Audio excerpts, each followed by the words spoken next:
they're going to be ridiculous lawsuits, okay? We redacted genitalia, we redacted social security numbers, meaning we haven't made any stupid mistakes. We haven't just put this online. Well, you know, there's like many pictures of genitalia of multiple members of the Biden family, Allie Biden, Hunter Biden. It's messed up. So we've tried to do this in a way that's above board and in a way that I can be proud of 10 years down the road. Now, we do have fun along the way, and there are hilarious memes, but that's just because I'm a shyster. But that doesn't make it into the dossier, is what I'm trying to say. So when I said CEFC and BHR, you might be thinking, okay, well, why should I care about that?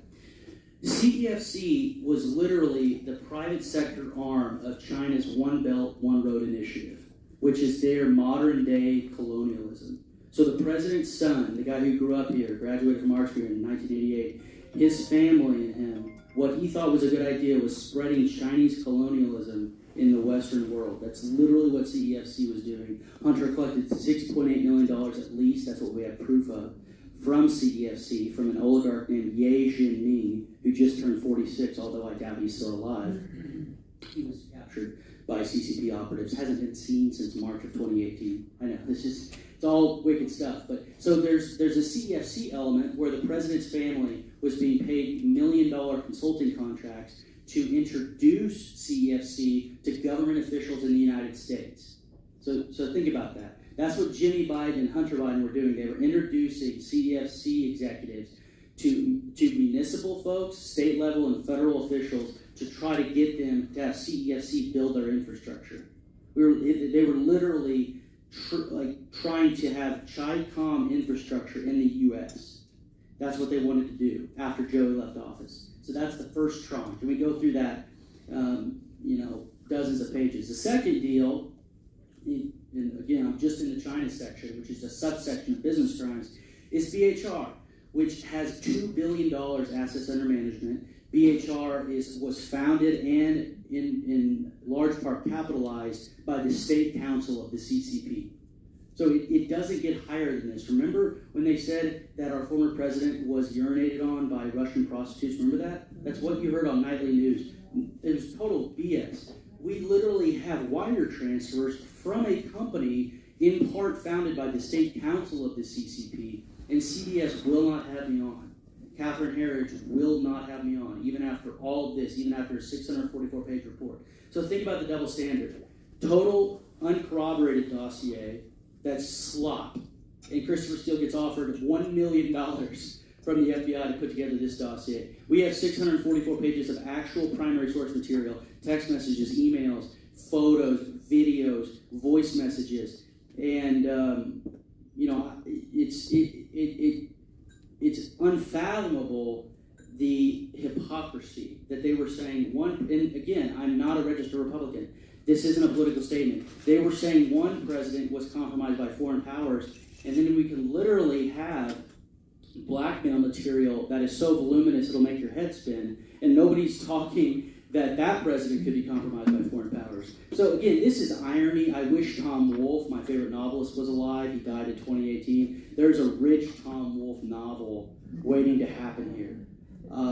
There's so many elements involved. There's so much sin. There's a cornucopia of sin. It's really, you can just pick which vice. Remember those medieval paintings where people were engaging in all types of drunkenness and revelry? That's literally what the device looks like. Just pick your sin and we can examine it, and talk about it for pages. So moving on from, and again, everything I'm talking about, because I know I got 45, everything I'm talking about can be delved into at a much granular level. There's 2,000 footnotes in this report. And we have, I mentioned this to Joy on the ride from the airport, we have a donor who's willing to put $1,000 if anybody finds a factual error. So there's a $1,000 bounty. We've not had one correction in 6 months. We've had misspellings. We've had punctuation errors, but there's not been one factual assertion that has been proven false. And that bounty is out for everybody. Even Washington Compost writers can get in on that. So moving on from China, we can go to the Ukraine. Everybody talks about Ukraine. Cocaine in the Ukraine. So very simply, what Hunter was hired to do in the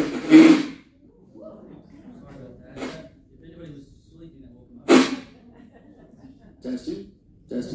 So what Hunter was hired to do in the Ukraine and Romania was very simple. There were foreign oligarchs who were in a pinch legally, who were being pursued by their own government's authorities. Hunter was hired to lobby the U.S. government to then get the U.S. government to strong-arm the foreign prosecutors. In Ukraine, the oligarch was Mykola Zlochevsky, they called him Nikolai, and the prosecutor was Viktor Shokin.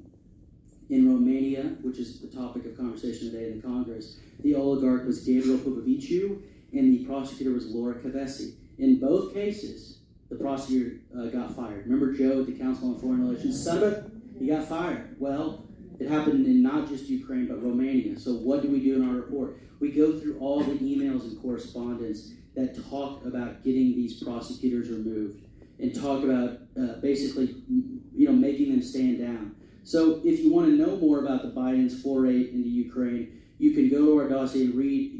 I can't remember anything if I don't see a face.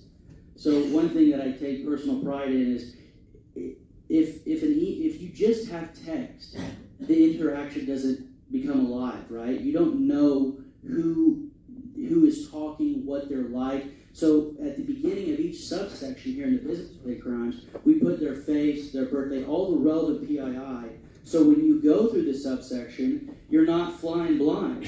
You know who Vadim Pizarski, Nikola Zlochevsky, Karen Tramontano, Sally Painter, Heather King, Ihor Kolomoisky. In fact, a connection to Delaware. Ihor Kolomoisky was sued, and the litigation is ongoing in Delaware because most of his shell companies were domiciled here. He basically laundered billions of dollars through Privat Bank. I'm not sure if any of you are following this case, but there was a leaked call between Joey and the president of Ukraine, Petro Poroshenko, where Joey was basically strong-arming him to nationalize Privat Bank before Trump got into office. See, literally the exact thing they accused Trump of Trump doing in impeachment number 1, strong-arming a foreign nation to do what he wants. So Privat Bank and Igor Kolomoisky are like this. He was the beneficial owner. He was the ultimate benefactor to Burisma. So what do you have here?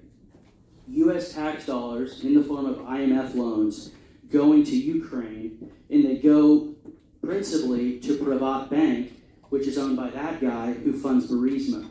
So if you follow the train of cash, it goes from American taxpayers to the IMF, to the Ukraine, to Privat Bank, to Burisma, to Hunter Biden. It literally makes a trip around the world, right back into Hunter's Wells Fargo account. He was making $83,000 a month at the time for 5 years, although hilariously, his monthly director's fee was cut in half when Joe left office. Think about that. So think about just the argument. This is what you're going to hear on CBS. There's no evidence that Hunter influenced his father's decisions while he was on the board of Burisma. Well, then why was his pay cut in half? Why did Hunter become half as valuable to them when Joe left the VP slot? Right? He was still making 40,000 euros a month, but it wasn't 83. So that's just one simple thing where at the first question they will break and brittle. Because we have all of the primary source material at our fingertips. We can literally show that, Hunter was corresponding in March of 2017, telling Vadim that he doesn't want his pay to go down. Well, Hunter, we can't say this directly, but Joe's out of office now, and you're just not as valuable to us. So that's Ukraine. Again, he was hired to get rid of a prosecutor. That prosecutor was fired. Joe bragged about this before it became relevant. And again, Joe's proud of this. He talks openly about this. He thinks he's pretty hot stuff to get this prosecutor fired. Moving on from the Ukraine, very quickly onto Romania. Let's go to Kazakhstan first. So this guy in the middle was arrested for treason, Karim Masimov. Still don't know where he is. He's probably in a highfalutin prison there. And then the guy on the left is Kenes Rakashev. The guy on the right is an American-born banker named Mark Holtzman. These are the people that Hunter principally corresponded with. What he was doing in Kazakhstan was very simple. He was trying to extract natural gas to get it shipped to China, and Burisma was going to operate the wells. That's what the U.S. president's son thought was good. And get this, at the very same time that Hussein and Joey were shutting down the Keystone Pipeline, his son, Hunter, was trying to build a pipeline from Kazakhstan to China. I love irony. That's really one of my gifts. I can find it. So if we actually put a picture, of Hussein, John Kerry, because remember, John Kerry's stepson was Hunter's business partner up until 2014, Chris Hines. So very quickly, this is a picture of all of them together. I've been at this exact location. This is right outside the Oval Office, right outside the Roosevelt Room. This is Joe, Kerry, and Obama in November of 2015, right when Hunter was trying to get this deal struck in Kazakhstan, right? So why is this a crime? Why should we care? Hunter was literally brokering meetings between the sitting Prime Minister, Karim Massimov, and Joe. Remember the picture? They were all in Cafe Milano in D.C. First they denied the meeting happened. Then a photo came out and said, oh, it was just a drop-by. And then we have an email 2 weeks before the event. Hunter is telling Michael Karloutzis, the son of the Greek Orthodox Church here in America, think about that, he just got a Presidential Medal of Freedom, telling Karloutzis that Joey's going to be there. So it wasn't a drop-by. It wasn't just spur of the moment. They had it planned out for weeks. So yeah, hey Dad, my business partner is friends with the Prime Minister of Kazakhstan. I'd like you to come and consummate the business deal, all right? We need to get some stuff. I mean, that's how they think. So we literally have the wire transfers of $83,000 a month. This is $142,000 for a Porsche. That's on paper being investigated by the U.S. Attorney in Delaware, David Wise, although he has proven to be toothless in the superlative. So I'm almost done. Mexico. Mexico is an interesting case because Hunter wanted to copy the Alemans. The guy here in the middle is the son of the former president of Mexico, Miguel Alemán Velasco. His father was the first president in a corrupt, mob-like political party called the PRI party in Mexico. And Hunter was doing business deals with his son, who was the grandson of the former president of Mexico, Miguel Alemán Magnani. The guy on the left here, you see this? He's somewhat handsome, more handsome than his father. He is currently wanted right now. There's a red notice via Interpol. He's currently wanted in France for millions of dollars of tax fraud in Mexico. Mexico issued a red notice for the Interpol. You know why he's in France? Because his mother won the Miss Universe pageant, and she's from France, and France is not going to extradite him to Mexico. So think about that. The guy the president's done business with is a fugitive in probably southern France, probably in Nice, however you say it. And then on the right here, Carlos Slim, at the time that Hunter was brokering these meetings between Carlos Slim and Joey, and I'm going to show you the meetings here in a bit. Here's Joe, right? Here's Joey right there with that big grin. His teeth, by the way, they're veneers. They look like piano keys. But that Carlos Slim right there, at the time, he's the richest man in the world on planet Earth, richest man on the globe, meeting with the president, meeting with the vice president, now president, at the vice president's residence, talking about business deals with his son. FARA violations don't get more clear-cut than this. I can't create a FARA violation that's more obvious. People have been convicted for much less. Carlos Slim is the foreign principal. Hunter is his foreign agent, lobbying daddy for, and what's the interest here? The Alemans wanted an FAA license to get their low-dollar air carrier Interjet licensed in the United States. So what was Hunter doing? He was brokering meetings with Anthony Fox, the then Secretary of Transportation. So it's not like they're just friends, right? Oh, and Hunter went to his villa in Acapulco. So finishing up here, again, this is a 644-page document. I was literally a hermit for almost the entirety of 2022. I don't think I saw joy at all that year. Gained 30 pounds, wrote this in my home office. That's all I did. I churned out about 2 to 3 pages a day. Some days I didn't get any pages done. Every writer knows what that's like. And then some days I got 7 pages done, you know. So it was a process. It's the most important thing I've been involved with so far. And the reason, again, I'm going to finish up here with Serbia and Libya. But again, the reason why I'm interested in this is because of the Chi-Com connections. What I did with Peter is examine Chinese infiltration of the United States economy. I think it's top 5 of our most important issues. If the Bidens were corrupt, but were doing business deals with Japan and England and Australia and Brazil, I wouldn't focus on this so much. They literally are infiltrated by the most barbaric, determined, self-confident regime that the United States has ever faced. There's 1.4 billion people over there, and most importantly, they don't care what we think about them. They truly think their system is superior. That's fascinating to me, you know. And it's not like the Soviet Union where they're going to be struck economically. They have a lot of natural resources. Sure, they need beef and all this stuff, and their water's not clean, but they can make people do things. They have millions of slaves, okay, that make everything. So they're formidable, and the fact that the Bidens have this many economic connections with them makes me care about it. So that's just a side note. If you're wondering why we're called Marco Polo, is very simple. The Venetian explorer named Marco Polo wrote about the Orient, and he wrote it for a Western audience. He was describing the Orient to the West. That's what we want to do. We think that the Biden family has been infiltrated by foreign interests, principally the Chi-Coms, and we're writing about that. So that's why we're called Marco Polo. And the dolphin thing is just because dolphins never do anything alone. They're always in a pod. And I firmly believe that. I'm not an individualist. I'm really a heretic in multiple ways. First, I'm a Lutheran. Second of all, I'm not an individualist. And so we always try, we think that this project was not my brainchild. It is my brainchild, but I couldn't do this alone. Okay, it was a result of multiple people older than me who were guiding me and helping me out and fact-checking me, correcting me a lot. I've been told no, thousands of times, and it's been good for my marriage, too. So, finishing up here, Serbia, this guy has been, of course, subpoenaed by the U.S. Congress. He's not going to comply because he's in Serbia.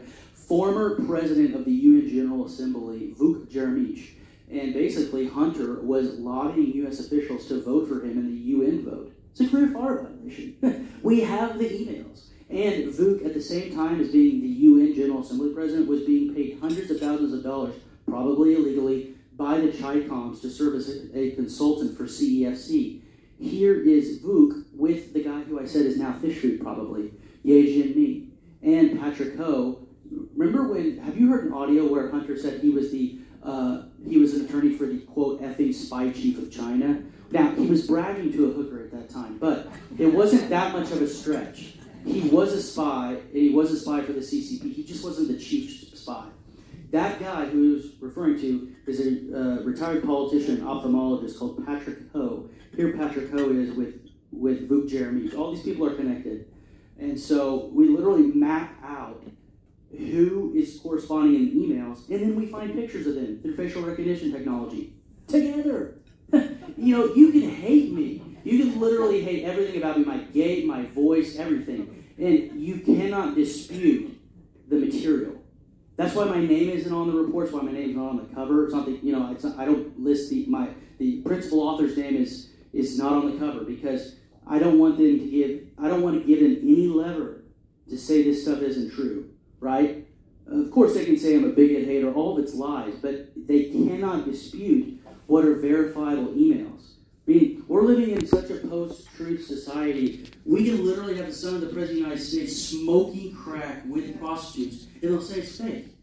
I mean, we literally see him. And we even know when it's Hunter and when it's a forgery because Hunter has a condition called partial heterochromia, where a part of his iris is a different color. You ever see somebody like that? He was born with it. I know, I'm a nerd. But anyways, that's when because there's been some fakes out there of Hunter, and we've actually defended Hunter. I actually told Abby Lowell that. I said, I told Abby Lowell, he should be paying me because I've been correcting BS on Twitter. I've defended Hunter Biden more than probably anybody in the world. Now, I've accused him of more stuff than anybody in the world, but there's a lot of false stuff about Hunter, which doesn't help our cause. Right? So they think I'm their friend, and then I drop this link, and they're just pissed at me. So there's one more section. I'm not going to go into it. The bottom line up front is that Hunter was trying to get frozen assets out of Libya. Right? Because that's what you do when Gaddafi falls. It's called Hunter Biden. Well, that's what they were doing. So this Saudi prince named Mohammed al-Rahbani was working with a Kuwaiti-based guy named Sam Jahari and an attorney who was the head of ICE for a time under the Obama administration. His name was John Sandweg, absolutely terrible human being. Was involved in Nexium, represented the Nexium sex cult. That's John Sandweg here in the middle. He told me to F off immediately when I called him for comment. So basically what happened was this. And we called all the hookers, all the drug dealers, all of Hunter's business partners before we released this report. So we can responsibly say that we gave everybody an opportunity to share their side of the interaction before we printed and published it. And to this day, there's a disclaimer on the first page that if you find a correction, if you find an error, send us the correction and we'll make the change immediately. We have no interest in putting out anything that's false. And I said that to Sandweg, and he just, he didn't want anything to do with it. So basically, Sandweg was Hunter's intermediary. Sandweg, there's an email from, you'll see it right here. Sam Jahari is, I want to read this. This is my final thing, I promised to it. It's my final thing. This is an email from the Kuwaiti-based businessman to his Saudi patron. And so there's multiple, just like any anti-money laundering person at JP Morgan or the Feds will tell you, people want to create as many layers as possible between the ultimate sender and the ultimate, receiver. So Hunter was talking to these folks through Sandweg, right? So there's intermediaries, so Hunter can't be put, they talk in veiled language. So for example, the subject of the email is number 2 son, right? Well, who was the VP at the time? Joey. Right, I just want to read you this, and of course Joey sponsored the bill called the Libyan Claims Resolution Act because there was billions of dollars frozen in their sovereign wealth fund after Gaddafi went, so they were trying to get the money out, and who better? He knows Joe. So I want to read you this email from Sam to Muhammad about Hunter. I'm going to end here. Is it so good? If you read Tom Wolfe novels, you know that he understands the human animal better than anyone. This email is so blunt, cold, calculating, antiseptic, and brilliant. Dear Muhammad, per phone conversation, I met with number 2 son.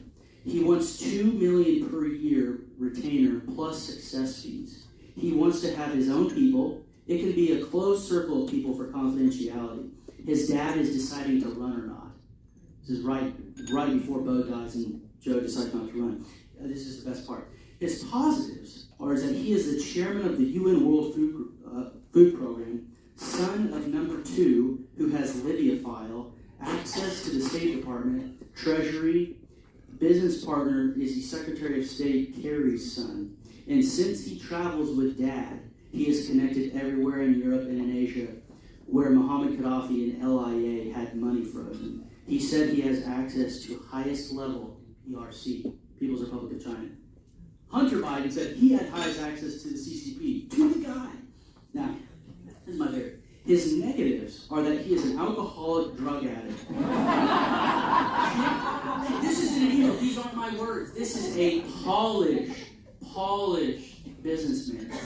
His negatives are that he is an alcoholic drug addict, kicked out of the U.S. Army, I should say Navy, for cocaine, chasing low-class hookers, constantly needs money, and has liquidity problems and many more headaches. We should meet in Gstaad, which is a palatial place in Switzerland, to decide next steps. So I just think this is a good place to end because this is in 2015. So think about this. Our premise is very simple. The Bidens are controlled by foreign powers. They know everything about them. They have blackmail to the hilt. They're total puppets. We have somebody in 2015, before the laptop is out there, saying that, oh yeah, this is everything we have on this family. His negatives are that he always eats low-class hookers, but his daddy has access to the Libya file. And again, he was not being funny or facetious in this. This is actually how people interact. So what does this mean? This means that all the people, both friends and foes from abroad, know all this stuff about the family. And they're controllable. You do not want blackmailed people running your nation. Because even if Hunter had redeemable qualities, and even if he wanted to do the right thing, somebody could turn the spigot very quickly and said, hey, you have a secret son. He's in Mexico. Remember the trip to Acapulco and Alamon's villa? Right? There's so many things he's done that it makes the country in a weaker position. So, thank you.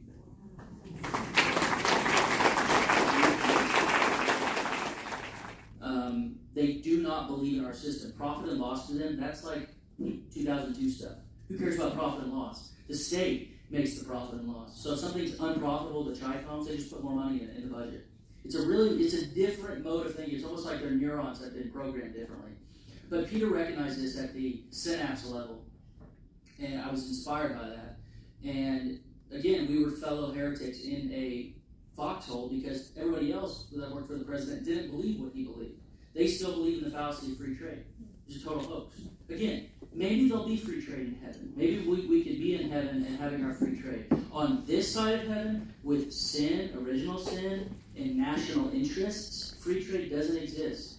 And this is not my opinion. I am reading from people who literally founded the nation.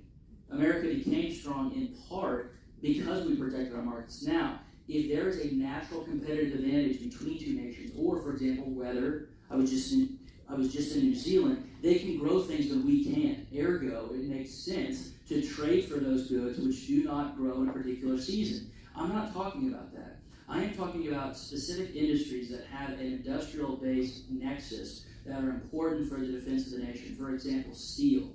These idiots at Cato and everything else, and remember, I attack the right just as much as the left. We wouldn't have a steel industry in this country anymore, and they wouldn't care, right? Because they're eggheads. They don't live in the real world. They don't care if America has a steel industry. I personally do care if America has a steel industry.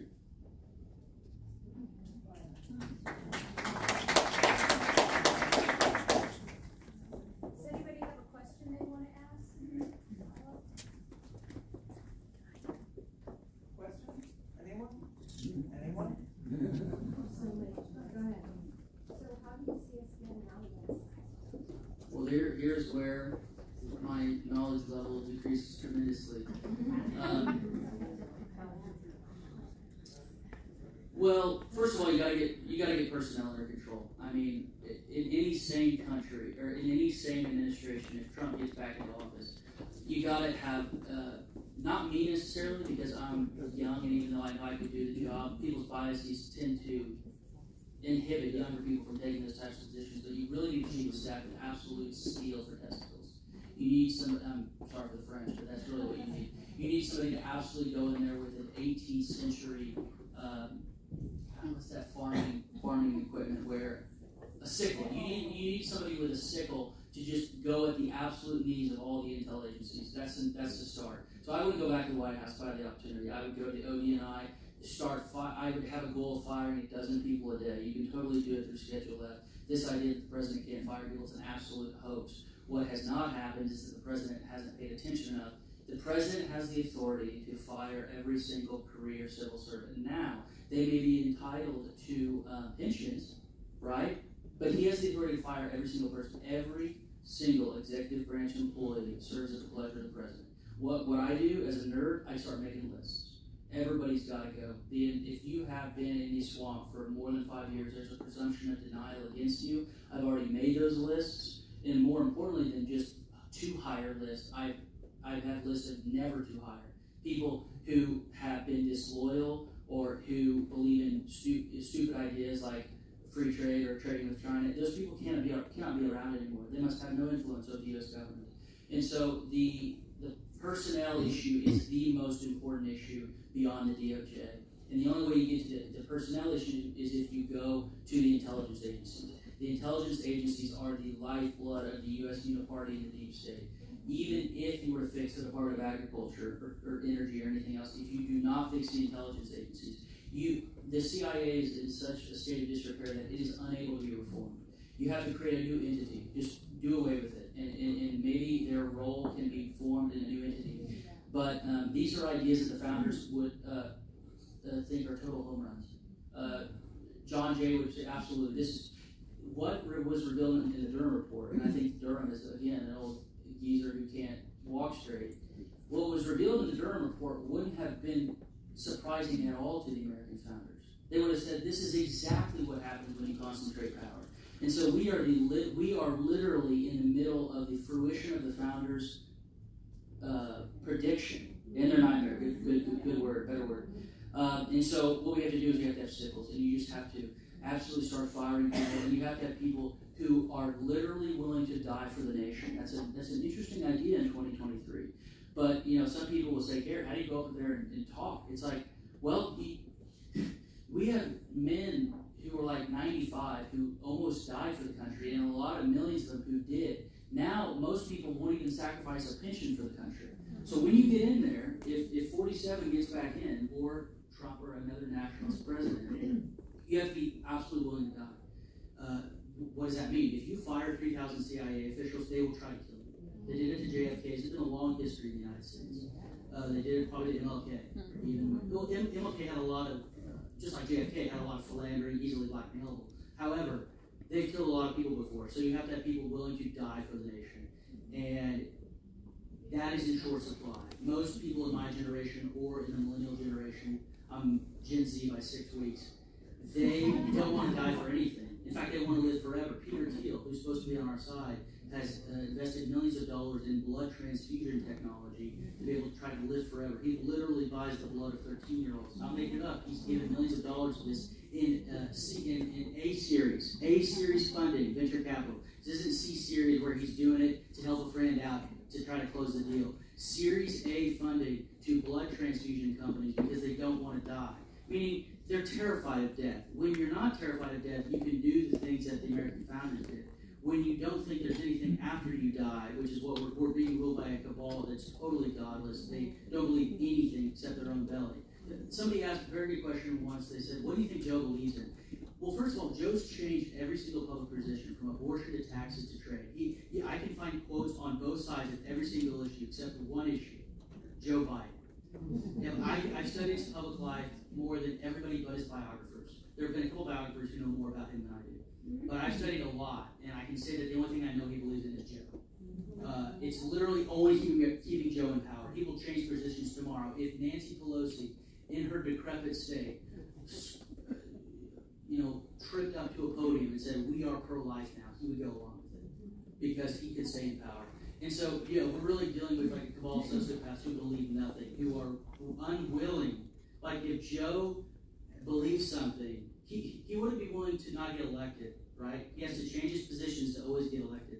That is anathema to the American founders. They would not recognize that figure. Kind of following up on that and summing up. We know that Joe Biden is not there. Mm-hmm. He's a shell. Who's running the country, in your opinion? In my opinion, it's Obama.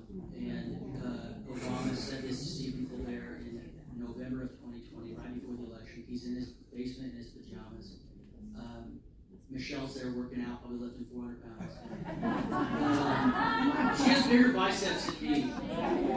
She's ripped. Her back looks like a fullback for the Chargers. Yeah, so it's Obama. Now, Obama is cocky and hubristic, and he's not going to get involved in anything. So I'm interested in what Susan Rice is doing now. She was his lackey for the first couple of years. Ron Klain is an Obama person. So Obama people run the White House. Joe is getting wiped, fed, and put to bed by 9. So, and again, our dossier cites 2 examples where Hunter admits to his then psychiatrist, Keith Abloh, that he knows that Joe has dementia. In 2018, well, correct myself. One of the interactions was in 2018 and one was in early 2019 where Hunter admits to Keith Abloh that Joe has dementia. And remember, Keith Abloh is this sort of weird pervert psychiatrist who predicted in 2012 that Joe had dementia. So Hunter is talking to him with that. You have to have that context in mind that Keith knows that Joe has a Lewy body. And he's just disintegrating in front of our eye. He can't even walk. He's fallen over, it's a joke. So, and he even has special shoes now. If you look at the picture, the bottom of the shoes are for people who, his gait is like this. He literally cannot walk. So, I think it's Obama through Susan Rice and through other attorneys like Bob Bauer, Anita Dunn. These are people who aren't on the nightly news. And so I would love, I have not done this, I would love to see a color-coded chart of people who worked in Hussein's first and second term and see who's back in the White House now.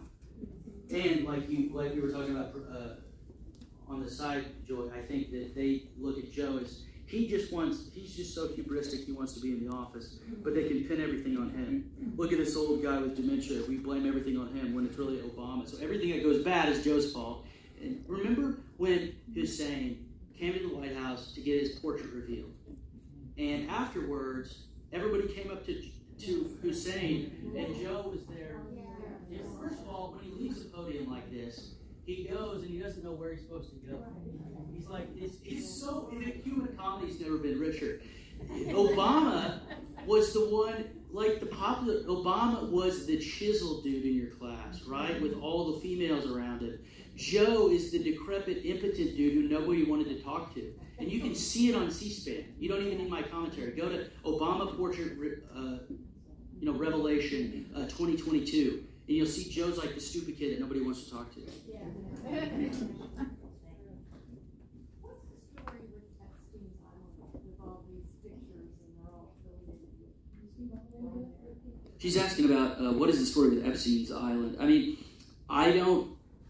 there are not a lot of connections between the Biden family directly, a ton of indirect connections, a ton of mutual connections between the people in Epstein's Black Book that have been to his island. Now, Jimmy Biden, I can't even say his name without laughing. So Jimmy Biden, again, he has a 6th grade reading level and a 6th grade spelling level. If you've seen emails from this guy, it's like, this guy's doing private equity deals? He can't even write a paragraph.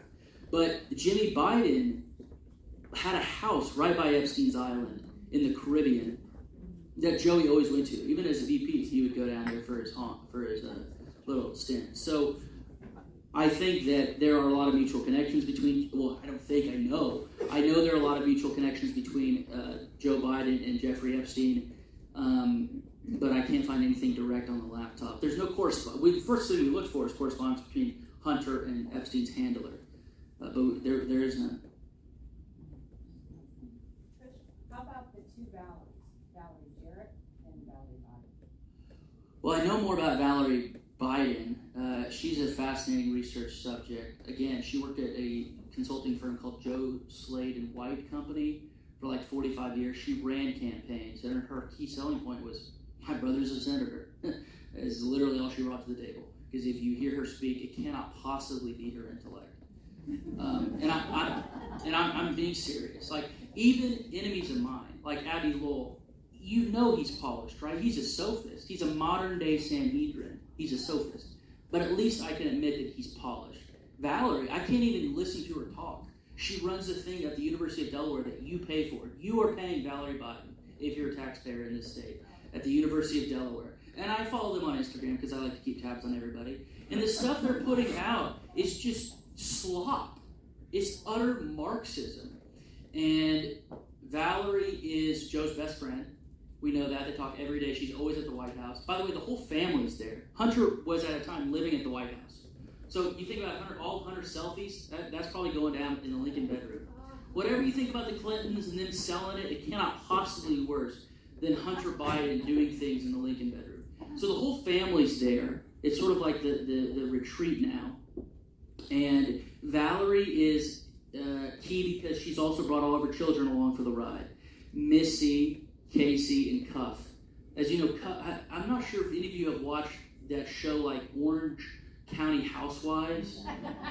So there was a woman named Megan King in that show, and Joey's nephew, Cuff, Valerie's son, was married to that chick for like 4 days. Yeah, it was hilarious. Absolutely pathetic. They got married at Kent Square over at Valerie's place. And I've been trying to find a marriage license. I went to Pennsylvania to the courthouse to try to find it, and it's like gone. Because I was going to put that in the report. Because to me, it's just pathetic and hilarious. So Valerie is by Joe's side. She's been a political consultant. Her children, her 2 daughters principally. Right now, being very contemporary, Valerie's oldest daughter and her namesake, Missy, is a lobbyist for General Motors on electric vehicles. So they want to electrify the fleet. I got just the lobbyist, Missy Owens. So Joey always says that nobody in his family is involved in government. It's a total lie. All you have to do is get one reporter with gonads to say, please tell me what Missy Owens, and Missy Owens, by the way, and I read this in Valerie's book. I read her book. It was tough to get through. I put it on audio at like 1.75 speed when I was mowing. It's so bad. But one thing she mentions in the book is that Missy and Joe were in the residence together, right? So don't you think that General Motors issues are going to get a nice audience? So they're paying her probably tens of thousands of dollars per month, General Motors is, for Missy Owens. And how that, and another thing about Valerie, she lived with Joey after his first wife died. And Valerie's husband, Jack Owens, was Joey's classmate at Syracuse Law School. So they've been like this. But Valerie is so personally uninspiring and so inarticulate that she doesn't get attention very much. But those people interest me a lot. I track her movements very carefully. Like this book deal she got. She just wrote a book called Growing Up Biden. It's such a joke. The advance for that thing was probably like 1.4. Ours was a fraction of that. And guess what? Ours has true stuff in it. Like we didn't get an advance, right? We're a charity. So Valerie got a book she did a book called Growing Up Biden. I bet she wrote 29 of the words in it, right? They always have ghostwriters. So, and Valerie's still humming along today. She's still doing political consulting. So it's the human comedy's never been. It's a family affair. Joey and Valerie are the two with college degrees. Joey, as you know, went to University of Delaware undergrad, as did Valerie, and then he went to Syracuse Law School. Osteoporically limped through law school, 76 out of 83. Frankie and Jimmy didn't graduate college, and again, nothing wrong with that. My father didn't either. Well, partly because he lost his leg in a car wreck, but regardless, they are just go on the email website tonight. Go to BidenLaptopEmails.com, type in Jimmy, and just read his correspondence. This is like a 62-year-old man talking, and he writes like, my goddaughter who's in 4th grade. So, and this is the president's brother. And remember, Jimmy is involved in all the business deals. So this isn't just me being an asshole to his family, okay? Jimmy is in the deals with the Chi-Coms. In fact, their foreign business partner, James Gillier, said it was their USP, unique selling proposition, that Jimmy be involved because, quote, it made it look like a true family business. So when Hunter's there, that means Uncle Jimmy's going to be along for the ride. So, yeah, we found a second unacknowledged daughter. We have proof. Oh, I missed the talking point. There's evidence of 459 violations of state and federal laws and regulations on the device. They weren't all committed by the Bidens. Some of them were their associates. We make that clear in the dossier. But 459 violations of state and federal laws and regs. That's a floor, by the way. If we had subpoenas, I could probably get up to 600. And again, not one of them has been disputed. I'd love for somebody at Huffington Compost or the Washington Compost to argue with me about a particular interaction, but they won't do it. They just wrote a hit piece about me in Huffington Post saying I hate women. So ridiculous. I'm literally at a women's coalition thing. They said that I'm a misogynist. It's so stupid. His name's Matt Shum. He's a card-carrying Marxist. They wrote that in a hit piece, and the only thing I said to Matt when he called me, that I will grant him, he did call me, unlike most of the Marxists. I told him, I don't care what you say, just put the link to the dossier in there, right? Even if you call me like a bigot racist, make the bigot racist URL to the reporter. And he wouldn't do it because they just want to personally attack me. Like I said, do whatever you got to do to satiate your slave driver, David Brock. You know David Brock, right? Yeah, David Brock is, with Media Matters, a vicious guy. He's going after us personally. He's the one who put Matt Shillem up to this.